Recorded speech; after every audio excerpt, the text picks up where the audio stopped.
grace of Jesus, greater than all our sin. How shall my tongue describe it? Where shall its praise begin?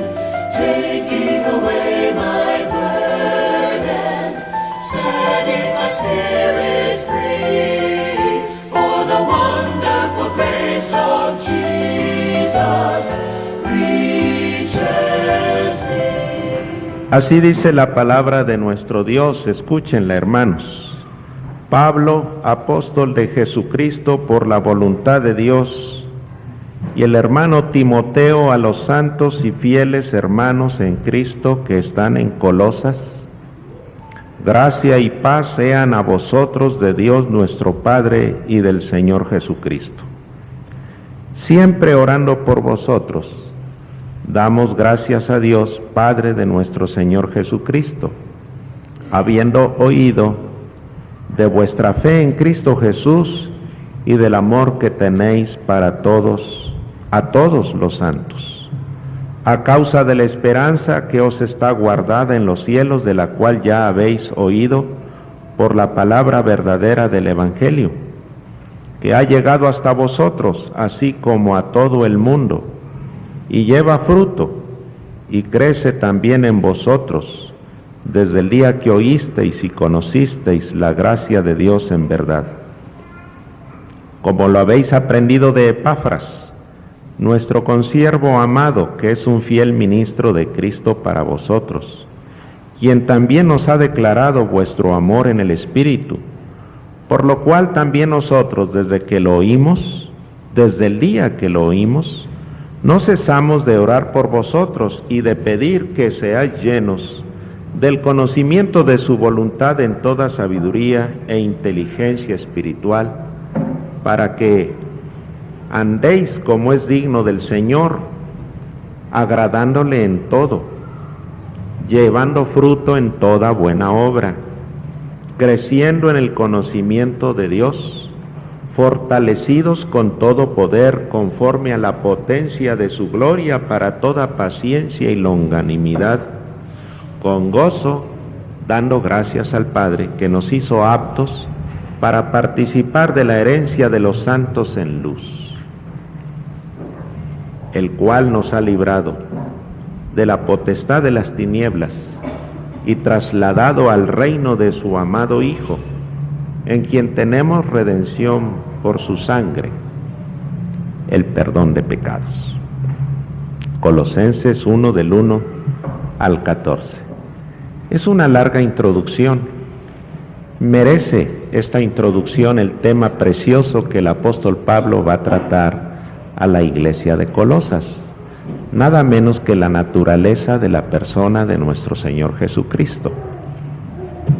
El apóstol Pablo trata en sus diferentes cartas algún tema teológico de interés. Uno de ellos, por ejemplo, cuando escribe a los romanos, es la justificación por medio de la fe. Cuando les escribe a los Gálatas, trata de la doctrina de la libertad en Cristo. Cuando les escribe a los Efesios, trata acerca de la doctrina de la iglesia. Pero cuando les escribe a los Colosenses, el tema que trata es el tema de la cristología, es decir, la persona de nuestro Señor Jesucristo. En diferentes cartas de Pablo podemos nosotros llegar a detectar todas las ideas que Pablo tiene acerca de Jesús, pero en ninguna carta podemos encontrar las alturas a las que Pablo llega cuando les escribe a los colosenses en su concepto acerca de Jesús. La relación que Pablo tiene con la iglesia de Colosas es muy especial. Colosas no es una iglesia fundada por Pablo. Los hermanos colosenses no es gente que Pablo conozca. Y conocía un montón de gente, pero entre las congregaciones Colosas no se debió al trabajo misionero de Pablo. Otro hermano que andaba por allí, predicó el evangelio, juntó a los primeros convertidos y organizó la iglesia cristiana en Colosas. Pero el pastor de la iglesia visitó a Pablo, habló con él y le habló de los hermanos colosenses y le dijo a Pablo: estamos ante el inminente peligro de que penetren en nuestra congregación en Colosas gente que no cree como nosotros, gente con otras ideas. Y a eso se debe la carta a los colosenses. Es una carta apologética que defiende la posición cristiana, lo que creemos los cristianos con respecto de la persona de nuestro Señor Jesucristo. Y por eso el apóstol Pablo felicita a los hermanos colosenses de que están creciendo, se están desarrollando, y de paso les indica algunas cosas que precisamente deben, entre los dones espirituales que han recibido del Señor, ciertamente se encuentran estas cosas que el apóstol Pablo enfatiza. ¿Qué ha hecho nuestro Dios por nosotros? Bueno, dice aquí, nos ha liberado del poder de Satanás.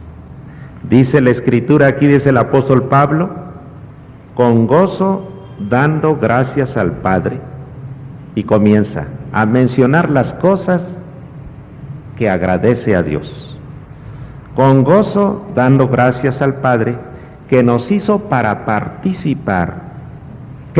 aptos para participar de la herencia de los santos en luz, el cual nos ha librado de la potestad de las tinieblas. Lo primero que hizo Dios fue liberarnos de la potestad de las tinieblas. Potestad significa poder, y las tinieblas habla acerca del mundo de pecado en el que vivíamos. De eso nos liberó, liberación de un poder maligno. Hay veces que no tenemos nosotros una muy clara conciencia de lo que esto significa. En algunas ocasiones tenemos la pretensión de pensar y de decir, no le costé mucho trabajo a Dios, porque yo nací en un hogar cristiano. En algunas ocasiones se nos alcanza a decir, yo soy cristiano desde el vientre de mi madre. No es cierto. Ser cristiano significa una aceptación voluntaria y consciente de ser seguidor de Jesucristo, y esa decisión no la tomamos en el vientre de nuestra madre, ni siquiera cuando nos llevaron de la mano y nos pusieron en el departamento de cuna, o nos inscribieron en una clase de la escuela bíblica dominical o en la escuela bíblica de vacaciones. Somos cristianos por la decisión consciente de venir ante Dios, reconociendo nuestro pecado, pidiendo perdón por él e invitando a Jesucristo a morar en nuestro corazón como Señor y Salvador de nuestra vida. ¿De dónde veníamos? De las tinieblas. Le damos gracias a Dios que nos libró de la potestad de las tinieblas. Nada ilustra más el poder esclavizante del mundo tenebroso de Satanás, del mundo de las tinieblas, que la experiencia del endemoniado gadareno, ex endemoniado gadareno. Cuando el Señor Jesucristo llega, el hombre llega allí, y no es el hombre que llega y se inclina ante Jesús, es la legión de demonios que lo habitan. ¿Cómo te llamas?, le pregunta el Señor al demonio. Legión me llamo porque somos muchos. Estaba, como decían los hermanos, las personas de antes, estaba testo de demonios, estaba retacado de demonios aquel hombre. Y los efectos se podían visualizar. Andaba desnudo, no conocía la paz, no era dueño de sí mismo. El demonio hacía lo que quería con él. La gente trataba de dominarlo para que incluso no se causara daño, ni causara daño a los demás. Las cadenas con que lo amarraban no eran suficientemente fuertes para detenerlo. Pero viene el Señor Jesucristo, expulsa al demonio de la vida de aquel hombre, y el cambio se manifiesta de una manera milagrosa. Los que lo conocieron antes se extrañan ante la nueva actitud de aquel hombre liberado de la potestad de las tinieblas, vestido, sentado y en su juicio cabal, dueño de sí mismo, dando respuesta consciente a lo que le preguntaban, participando en la conversación e incluso expresando un deseo: Señor, déjame que te acompañe.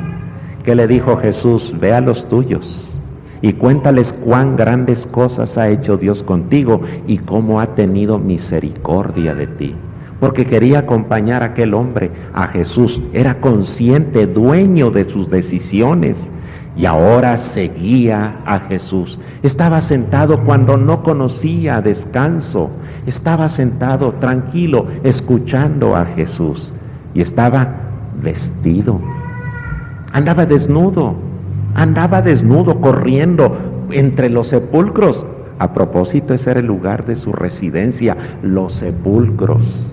Claro, la potestad de las tinieblas. Estábamos bajo el poder del diablo, bajo el poder de Satanás. Dice la Escritura que hacíamos todas las cosas conforme al príncipe de la potestad de este mundo, porque éramos por naturaleza hijos de desobediencia, lo mismo que los demás. No nos llamemos a engaño, hermanos. Una de las tremendas obras que Dios, nuestro Padre Celestial, hizo con nosotros fue liberarnos de la potestad de las tinieblas. Potestad que puede ser descrito mediante gruesas cadenas que nos mantenían atados a nuestra vida de pecado.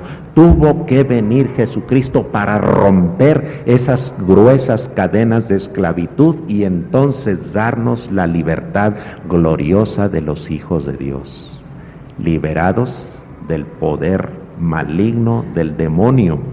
Pero otra cosa que hizo Dios con nosotros y que debemos estar agradecidos es la traslación al reino bienaventurado de su Hijo. Dice la Escritura, dando gracias al Padre, el cual nos ha librado de la potestad de las tinieblas y trasladado al reino de su amado Hijo. Qué tristeza en un momento dado que el Señor libere, pero le diga al hombre, sigue viviendo aquí en los sepulcros. Ya no es posible seguir allí. Es como si el hijo pródigo se arrepintiera y siguiera cuidando puercos, siguiera cuidando cerdos. ¿Qué dice? Me levantaré e iré a mi padre. Y eso implica abandono de las condiciones actuales, presentes, las cuales abomina y al fin de cuentas las está recibiendo como precio merecido de su rebeldía, de su ignorancia, de la dureza de su corazón, de la necedad con la cual quiso vivir alejado de la autoridad paterna y de la luz que significa vivir como hijo de familia en la hacienda de su padre. Me alejaré de este lugar e iré a mi padre y le diré: Padre, he pecado contra el cielo y contra ti, no soy digno de ser llamado tu hijo, hazme como a uno de tus jornaleros. Aquí había un regreso parcial, ya no como tu hijo. Esa es mucha pretensión, pero siquiera como a uno de tus jornaleros. Él en sus disquisiciones, cuando se dio cuenta todo lo que le estaba faltando, decía: ¿cuántos jornaleros en la casa de mi padre tienen abundancia de pan y yo aquí perezco de hambre? Y eso pedía, se contentaba con eso. Y el padre lo recibió, lo abrazó, lo besó. Indudablemente esto habla de perdón. Olvidado todo se olvidó de lo que aquel hijo desobediente había hecho, y ahora era la nueva situación cuando el hijo regresaba arrepentido. Y empezaron a salir de sus labios las órdenes. Como dueño y señor de su casa, tenía el derecho de ordenar: anillo para la mano de su hijo, calzado en sus pies, una túnica, una nueva vestimenta. Y luego ordenó, dio las órdenes pertinentes para que se celebrara una fiesta en la cual todos estuvieran contentos por el gozo del padre al ver a su hijo regresar allí a la casa, este hijo que estaba perdido, trasladado al reino de su amado hijo. ¿Qué hubiera sucedido si el padre le hubiera dicho, sí, hijo, pero ya no me vuelves a hacer otra? Así es que te vas con los jornaleros. Y mira, es necesario cuidar puercos, vete a cuidar puercos. Nada de eso sucedió. Esa es otra de las cosas que hace nuestro Dios, nos saca de nuestra condición y nos coloca, dice, pone nuestros pies sobre peña firme y endereza nuestros pasos, y luego pone cántico nuevo, alabanza a nuestro Dios. ¿Dónde estábamos? En el pozo de la desesperación, en el lodo cenagoso, allí estábamos, desde allí suplicábamos y hasta allí llegó Dios y nos sacó, nos lavó, nos limpió, puso nuestros pies sobre peña firme, es decir, alejados completamente, porque fuimos trasladados a un nuevo orden de cosas.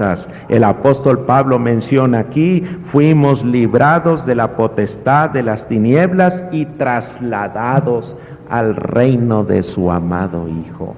Reino. Este reino tiene un rey, y ese rey es Jesucristo, el amado Hijo de Dios. La ley primordial y fundamental que hace funcionar al reino de Dios es la ley del amor, el amor con que el Padre ama al Hijo, el amor con que el Hijo dio su vida por los pecadores, y el amor que de manera milagrosa brota como una fuente inagotable del corazón agradecido del que fue liberado y trasladado para derramarlo como respuesta amorosa, perfumada, única, escogida en alabanza al Rey de Reyes y Señor de Señores. Hemos sido trasladados. ¿Por qué regresamos otra vez al reino de las tinieblas? Cuando conscientemente pecamos. Cierto, tenemos la puerta abierta para el perdón de pecados. Si confesamos nuestros pecados, Él es fiel y justo para perdonar nuestros pecados y limpiarnos de toda maldad. Pero no tenemos por qué regresar. Ya fueron rotas las cadenas, la potestad de las tinieblas. Ya no somos esclavos, sino libres. Ya no tenemos que regresar a la prisión, ya no tenemos que regresar al pozo de la desesperación, ya no tenemos que regresar a la posilga en donde gastábamos nuestra vida atendiendo cerdos. Eso habla de las pasiones carnales que nos consumían y que alimentábamos con nuestra propia decisión de dar satisfacción a nuestros deseos carnales. Ya no hay por qué, si fuimos trasladados al reino de su amado Hijo. Otra cosa que ha hecho Dios es precisamente cuando se nos habla de el pago de esa liberación y de esa traslación. ¿Qué costó? Liberación, traslación. Tuvo que pagarse un rescate. Dice la Escritura aquí, el cual nos ha librado de la potestad de las tinieblas y trasladado al reino de su amado Hijo, en quien tenemos redención por su sangre. Redención. Redención habla del pago de un rescate. Estamos viviendo unos días en que cada rato escuchamos noticias de secuestros, ¿no? Pensábamos que en nuestra ciudad no iba a suceder eso. Pues sucedió. El hijo de una persona aquí, de algún potentado de nuestra localidad, fue secuestrado por unos secuestradores que al fin aprendieron en Nuevo León. Pero cuando se habla aquí de la redención, esa es la idea. Justamente esa es la idea. Una persona que se encuentra esclavizada, oculta, prisionera. ¿Lo quieren libre? Paguen. ¿Cuánto? Tanto. Y no lo liberamos hasta que no nos paguen. Hay veces que para hacer un poquito de presión les ponen un ultimátum. Si para tal fecha, a tal hora, no tenemos en nuestras manos el dinero del rescate, despídanse de su pariente, de su familiar, y lo ejecutan. Pero esa es la idea del rescate. Estábamos nosotros esclavizados bajo la potestad de las tinieblas, prisioneros. ¿A dónde nos trasladaban? En prisiones de oscuridad pasábamos nuestra vida. Y el precio del rescate que tuvo que pagarse fue la sangre de su Hijo Jesucristo. Es lo que vamos a recordar dentro de unos momentos. La sangre de su Hijo Jesucristo nos libra de todo pecado. Ese fue el precio que tuvo que pagarse. Y quedamos liberados. Pero otra cosa que habla aquí es precisamente del resultado, el resultado de efectos absolutos que encontramos en la obra redentora de nuestro Padre Celestial. No solamente nos liberó de un poder maligno, no solamente hay una traslación al reino bienaventurado de su amado Hijo, no solamente hay un pago exacto, oportuno, completo, suficiente de un precio de sangre para nuestra liberación y nuestro traslado, sino que también hay resultados de efectos permanentes, eternos, absolutos. Dice la Escritura aquí, el cual nos ha librado de la potestad de las tinieblas y trasladado al reino de su amado Hijo, en quien tenemos redención por su sangre, el perdón de pecados. ¿Qué significa perdón de pecados? Pasar por alto la culpabilidad, borrar los pecados, aventarlos a la espalda para ya no volverlos a mirar, sepultarlos en lo profundo del mar para que ya no vuelvan a aparecer. Dice el salmista, tan alejado como se encuentra el oriente del occidente, hizo alejar de nosotros nuestras rebeliones. Eso significa perdonar. Y si hay perdón, hay olvido completo, porque se perdonó. Y el único que de veras cumple con la naturaleza del perdón es Dios. ¿No es cierto que nosotros andamos recordando a cada rato lo que nos hicieron una tarde de abril? Estaba en estas condiciones, el sol brillando, en tal lugar exactamente, ibas vestido de esta manera y de esta otra y me dijiste esto. ¿Cómo lo estamos recordando? Y lo tenemos bien grabado. ¿Cuál perdón? Si se ofrece, dijimos, sí te perdono, pero no olvido. Eso no es perdón. El perdón de Dios significa completo olvido. Ay, hermanos, si Dios nos estuviera sacando a cada rato lo que hemos hecho, pero se olvida, conscientemente olvida. Todas esas figuras nos hablan de una cancelación completa y total de nuestra cuenta. Firmamos pagarés espirituales.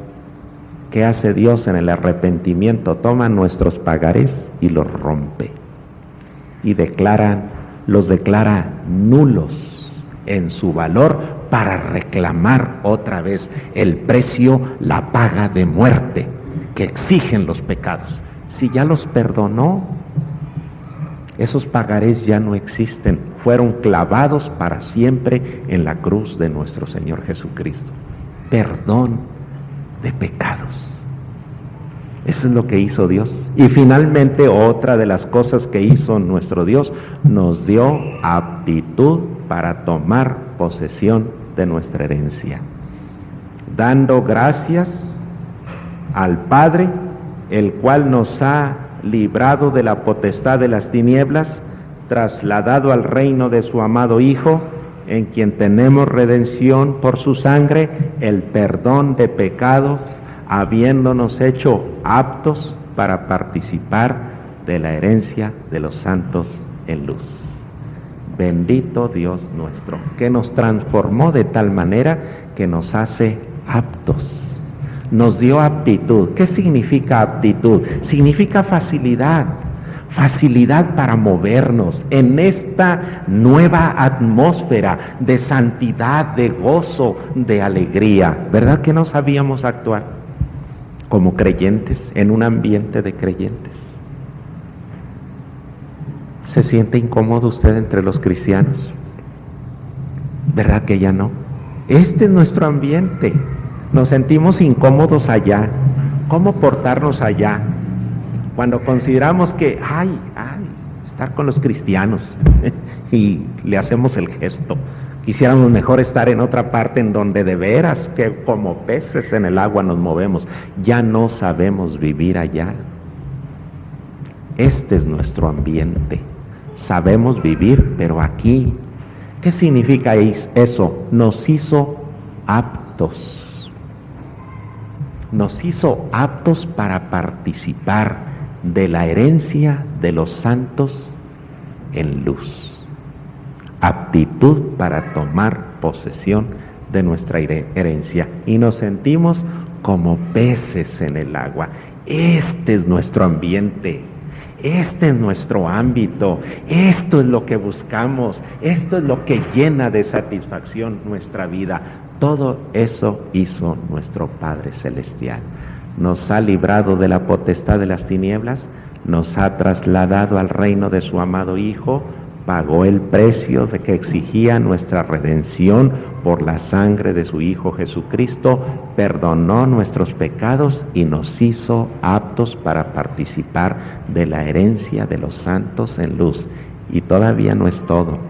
Espérense, va a llegar el momento en que estemos gozando en las mansiones celestiales de nuestra herencia eterna de gloria.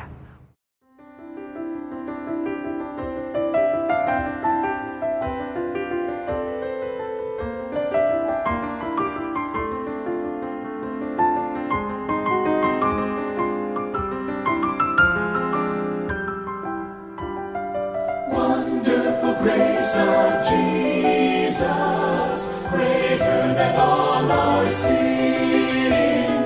How shall my tongue describe it? Where shall its praise begin? Taking away my burden, setting my spirit free.